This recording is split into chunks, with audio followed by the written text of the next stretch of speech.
Dr. Irving Ginsberg, Jahan Zeb, and then Jerome Katz. I'm going to probably take all of my 2.5 minutes. Introduce myself. I'm a Farmington Hills resident, retired Chief Scientist, Department of Energy Laboratory, consultant to Department of Energy, Defense, and Intelligence Communities. I've been a small business owner, and I was a university researcher and a professor. And I want to tell you that I was surprised to find out my first notification was in the Observer-Centric of May 22nd that the Eagle property was being sold. There was no mention of sale until 5/24 that I could find in public notice. Only a demolition that was agreed to by 62% of those surveyed. If the school board, my question is, if the school board asked for public comments on demolition, why not on the sale? Okay? It makes me suspicious of the whole transaction. Was there a strategic analysis of what is in the best interest of us taxpayers? I haven't seen it. I called Cheryl Cannon last week. Let me give you little bits of my conversation with her. Too bad she isn't here.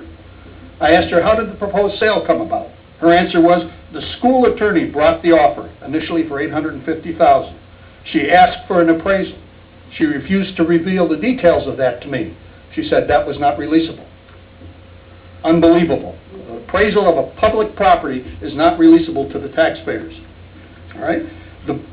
She told the board that they should not sell for less than $1.1 million. I'm sorry. The buyer then provided the most recent offer.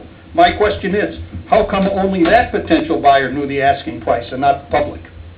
Why was there only one appraisal when no comparables are available? And why wasn't the appraisal provided under the Freedom of Information Act? Even though she refused to give it to me, why wasn't it under that? I then asked her, why wasn't the sale advertised or listed? As a resident of Farmington Hills, I want the school to get the highest price for the property. Her answer was, the school board's attorney told them that they couldn't advertise or open it to bids. That was her statement from you, she said. All right? Wouldn't the board want the highest possible price for the property? Not necessarily, she said. Interesting comment. My decades of experience working for the U.S. government with regard to sale of assets have never seen anything like favoring a particular buyer to the exclusion of all others. GSA, Government Services Administration, is required to set up and publicize procedures, must advertise the sale of assets, and accept highest bidder consistent with impacts. It is illegal for them to do otherwise. Very disturbing is the fact that I was informed by a reliable source associated with the Farmington Hills School District that this was a done deal. This was Monday.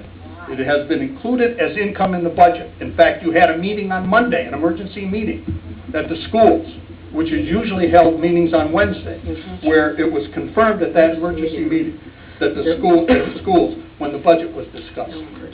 That's all I have to say. And what I've heard here, you ought to be ashamed of yourselves for your behavior. Ought to be ashamed of yourselves.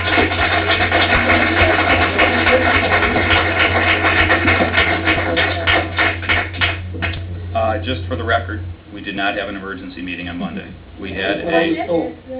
Excuse me, folks, please. Folks, please. I may be mistaken, but the rest of it I am not mistaken. Excuse me. You had your opportunity. I had to respond to your comment. No, you didn't even let me finish. We had a planned budget workshop for the board to talk about the budget, but it was not an emergency meeting. This meeting had been planned for a couple of weeks. Do you read Shakespeare or Rose by any other name? Really? Is Mr. Zeeb here?